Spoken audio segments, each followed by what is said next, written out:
자, 아직도 버벅거리네? 여러분 멈췄어요.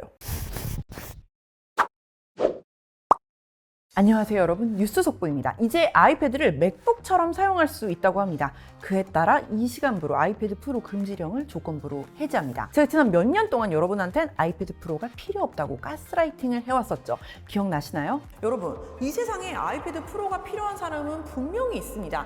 근데 높은 확률로 그게 너는 아니에요. 니까짓 게 뭔데 나한테 아이패드 프로를 사라 말하냐 이렇게 생각하실 수도 있지만, 사실 마음 깊은 곳에서 나한테 아이패드 프로는 필요 없다, 이거 다들 알고 계셨잖아요. 저 역시 이렇게 잘난 척을 해놓고 작년에 기어코 아이패드 프로를 새로 샀는데요. 자, 제가 그걸 뭘 했냐면 만화책을 100만 원어치 사서 아주 재미지게 읽었습니다. 자, 이렇게 논쟁의 대상이 될 만큼 아이패드 프로라는 물건이 참 오묘합니다. 성능은 지나치게 좋고 가격도 대단히 비싼 데다가 프로라는 이름이 붙었는데 막상 프로들이 쓸 수 있는 앱이나 환경은 제대로 갖추지를 못했죠. 그러니까 막상 사두면 쓸 데가 없는데 그걸 알면서도 무작정 갖고 싶어하는 욕망의 스포츠카 같은 존재? 근데 시속 60으로 속도가 제한돼 있는 거지. 새로운 아이패드 OS 26에서 불편하고 제한적이었던 아이패드 인터페이스가 개선되고 멀티태스킹이 굉장히 강화되는데요. 올해 9월에 정식 업데이트 예정이지만 제가 미리 베타를 설치해보고 왔습니다. 집에 안 쓰는 아이패드 굴러다니는 분들 잘 집중해서 시청해 주시고요. 당장 아이패드 프로 사러 가야지 라고 생각하시는 분들도 있을 것 같은데, 사실 이 OS 업데이트는 프로 모델만 되는 게 아니라 아이패드 미니, 그냥 아이패드 에어, 프로까지 모두 해당되니까 일단 진정하시고 숨을 고르면서 구독 버튼을 누르고 계속 시청해주세요. 자, 일단 아이패드 OS 26의 가장 큰 변화인 멀티태스킹부터 확인을 해볼까요? 드디어 아이패드에서 창을 마음대로 움직일 수 있게 됐습니다. 여태까지 아이패드의 멀티태스킹은 한계가 명확했죠. 스플릿뷰와 슬라이드 오버 기능을 총 동원해도 최대 3개의 앱을 띄울 수 있는 게 다였잖아요. 여기에 PIP 동영상 재생을 포함해도 최대 4개? 그마저도 고정된 비율로만 가능하고요. 심지어 모든 앱에서 다 원활하게 되는 것도 아니었습니다. 슬라이드 오버는 앱 전환할 때마다 화면 위를 덮는 구조라서 실질적으로 우리가 PC에서 생각하는 멀티태스킹이랑은 거리가 있었죠. 자, 이제 아이패드의 새로운 멀티태스킹을 보여드리겠습니다. 자, 일단 앱을 열어볼게요. 사파리를 열었는데요. 자, 이제 어떤 앱을 띄우던 화면 오른쪽 하단에 이렇게 조절 핸들이 생겼잖아요. 여기를 이렇게 터치해서 잡고 짜잔! 화면 비율이나 크기를 이렇게 내 마음대로 숑숑 이렇게 조절을 할 수 있습니다. 자, 대충 요 정도 화면 크기로 조그맣게 한번 바꿔볼게요. 자, 이렇게 해놓은 상태에서 앱 상단을 이렇게 잡고 움직이면 화면 이리저리 위치를 이동시킬 수 있고요. 놀라지 마세요. 아무데나 여기 이렇게 딱 놓으면 이 상태로 PC에서처럼 윈도우 이동이나 배치가 자유로워졌습니다. 여태까지 아이패드 OS에서는 정해진 위치에 정해진 개수밖에 윈도우 배치를 할 수 없었는데 이제 그냥 내 맘대로예요. 개수 제한도 없고 위치에 제한도 없다고 보시면 됩니다. 자, 이제 한번 앱을 좀 마음껏 열어볼게요.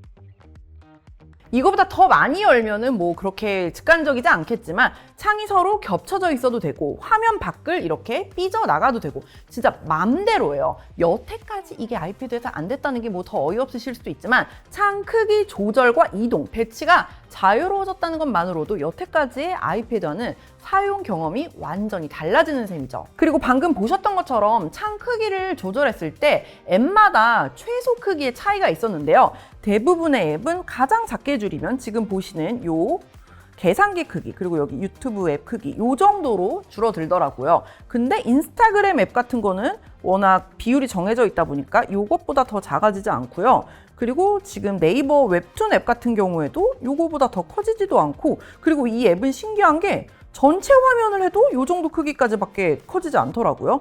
그리고 또 하나 더 보여드리자면 파이널 컷 프로 같은 앱도 줄였을 때 요 정도까지만, 화면 기준 2분의 1 정도의 사이즈는 유지하는 걸 확인할 수 있었습니다. 사실 OTT 같은 앱 같은 거는 창을 이렇게 줄이는 것보다 PIP 모드로 플레이하는 게 더 깔끔하고 편하긴 하거든요. 제가 애플 TV 플러스에서 영상을 하나 재생을 해볼게요. 스누피 영상을 이렇게 어디 보자.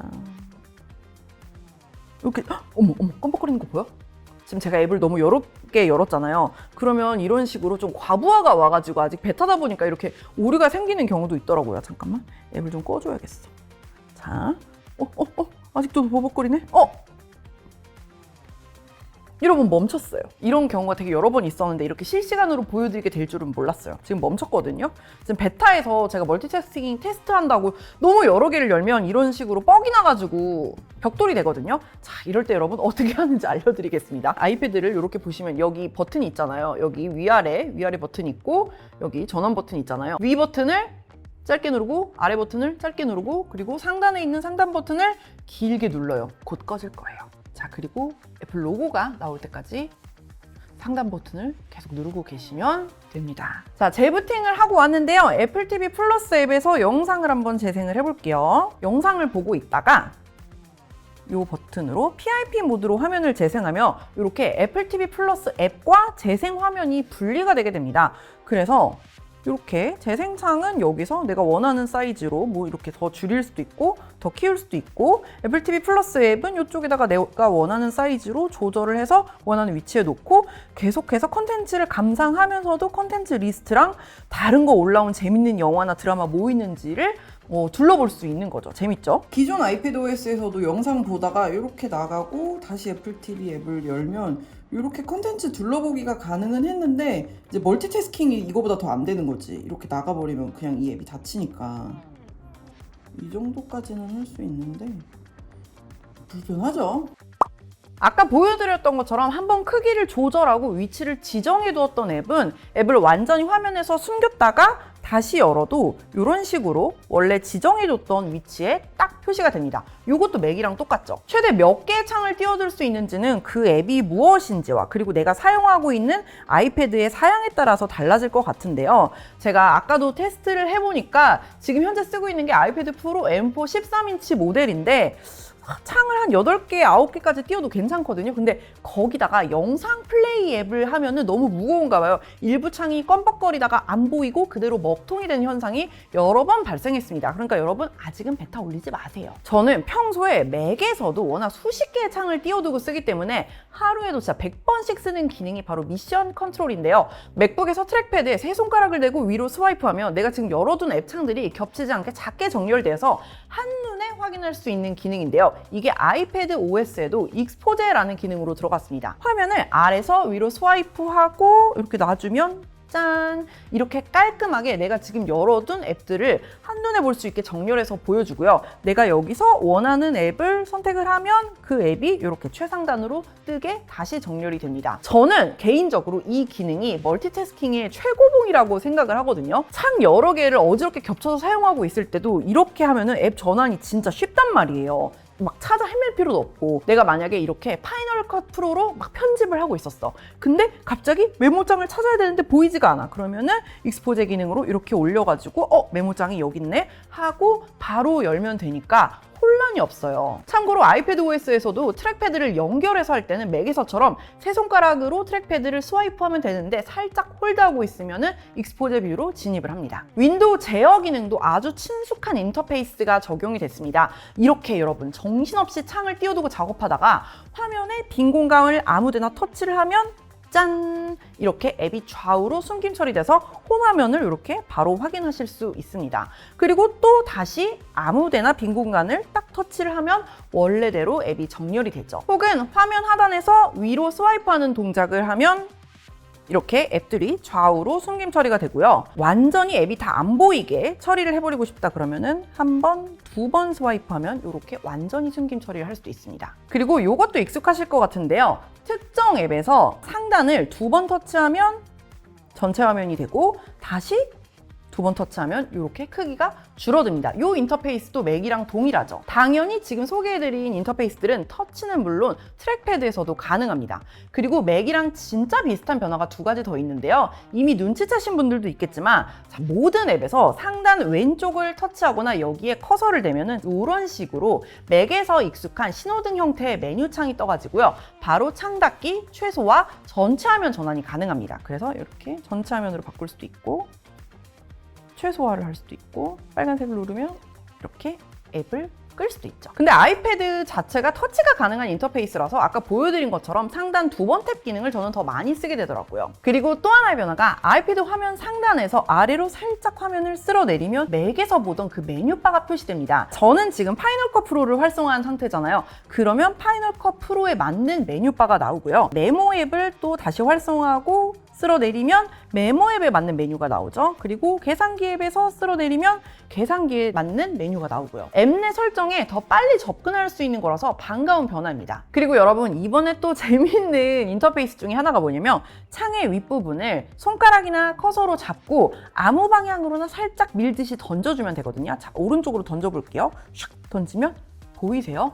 오른쪽에 절반 비율로 꽉 채워서 착 붙어가지고 자동 정렬이 되죠. 자, 왼쪽에도 한번 해볼게요. 여기 날씨 앱을 가지고 왼쪽으로 촥 밀어주면 요렇게 딱 2분의 1 비율로 꽉 붙어가지고 화면을 안정적으로 볼 수 있습니다. 그리고 두 앱 사이의 비율도 이렇게 쉽게 터치로 바꿔줄 수 있고요. 그리고 한 개만 더 보여드리자면 이렇게 잡고서 상단으로 이렇게 밀면 짠! 이렇게 전체 화면으로 전환되는 인터페이스도 있습니다. 근데 여러분, 이렇게 두 개 앱을 꽉 채워서 보다가 나는 갑자기 날씨 앱을 봐야 되는데 날씨 앱이 어딨지? 라는 생각이 들 때는 아까 보여드린 것처럼 이렇게 아래에서 위로 스와이프해서 익스포제 뷰에 들어간 다음에 여기 날씨 앱이 있네 하고 선택을 해서 꺼내시면은 굉장히 직관적입니다. 여태까지 아이패드의 그 구렸던 멀티태스킹이 정말 새로 태어났는데요. 자, 제가 또 하나 변화를 또 보여드리자면 아이패드에서 트랙패드나 마우스 커서 조작을 할 때 그 동글한 원형 포인트가 너무 정교하지 못하고 정확하지 못하다고 제가 느꼈었거든요. 근데 이제 맥처럼 포인터 형태가 작은 세모꼴 형태로 바뀌어서 훨씬 더 원하는 영역을 정확하고 정교하게 선택할 수 있게 됐습니다. 그리고 반응도 더 빠르고 정확하다고 느껴지더라고요. 아이패드 중에서 가장 사이즈가 큰 13인치로 시연을 하고 있는데요. 13인치라고 해도 막상 멀티태스킹을 제대로 하려고 그러니까 화면 크기의 제약이 확실히 느껴지더라고요. 근데 외장 디스플레이를 연결하고도 화면을 확장해서 이런 멀티태스킹 인터페이스를 그대로 구현할 수 있더라고요. 이번 OS에서 아이패드 전용 미리 보기 앱도 추가가 됐는데요. 이제 파일 앱에서 PDF 파일을 미리 보기로 바로 열어서 확인을 할 수 있습니다. 지금 PDF를 제가 미리 넣어놨는데 이런 식으로 다음으로 열기를 보시면 기본 설정이 미리 보기로 열리게 되어 있죠. 그래서 그냥 열면 되게 가볍게 열려요. PDF를 열어서 마크업 기능으로 바로 여기에 원하는 걸 표시를 할 수도 있고 재편집을 할 수도 있고 뭐 이렇게 훑어보다가 만약에 PDF가 계약서 파일이라면 이런 식으로 사인 같은 것도 할 수 있겠죠. 그래서 PDF 같은 파일에 대해서는 아이패드에서 훨씬 더 접근성이나 편집성이 좋아졌습니다. 그리고 이제 아이패드 OS에서 백그라운드 작업을 지원합니다. 영상 렌더링 같이 무거운 작업을 할 때 그 앱을 계속 활성화한 상태가 아니라도 백그라운드에서 진행이 되고 실시간 현황에 작업 진행 퍼센테이지가 표시가 된다고 하더라고요. 제가 이걸 아주 기대를 해가지고 파이널 컷 프로에서 한번 테스트를 해봤는데요. 내보내기. 자, 이 상태에서 앱을 닫았는데 보시면 실시간 현황이 표시가 안 되죠. 아직은 베타라서 그런지 백그라운드 작업이 적용이 안 된 모습입니다. 여러분 어떠세요? 이제는 애물단지였던 우리의 아이패드가 더 쓸모 있어질 것 같죠? 그리고 피눈물 나게 비싼 이 아이패드용 매직 키보드가 드디어 진가를 발휘할 수 있을 것 같기도 하고요. 잘만 활용한다면 터치 인터페이스와 아이패드의 휴대성을 무기로 맥 생태계를 위협하는 그런 변종이 될지도 모르겠습니다. 물론 아직은 정말 큰 단점 하나를 극복해야 하긴 하는데요. 맥의 버금가는 프로세서 성능과 디스플레이, 스피커의 멀티태스킹 기능을 갖췄어도 맥에서 쓰던 앱이 제대로 호환되지 않으면 여전히 정교한 포인터로 넷플릭스를 보게 될 가능성이 너무하다는 거죠.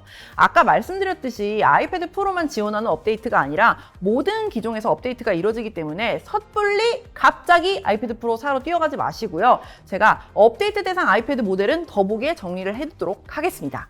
자, 그럼 여러분 구독하는 거 잊지 마세요. 그러면 앞으로도 여러분한테 유용한 정보, 지름신이 내릴 때 뼈 때리는 말 잊지 않도록 하겠습니다. 그리고 그 얘기를 안 했네. 리퀴드 글래스 얘기는 사실 여기저기서 너무 해외에서도 많이 하고 그랬으니까 저도 올리자마자 너무 예쁘니까 자, 사용자에 들어가시면 여기 사용자에 투명 모드가 이번에 생겼거든요. 자, 투명으로 바꿔볼게.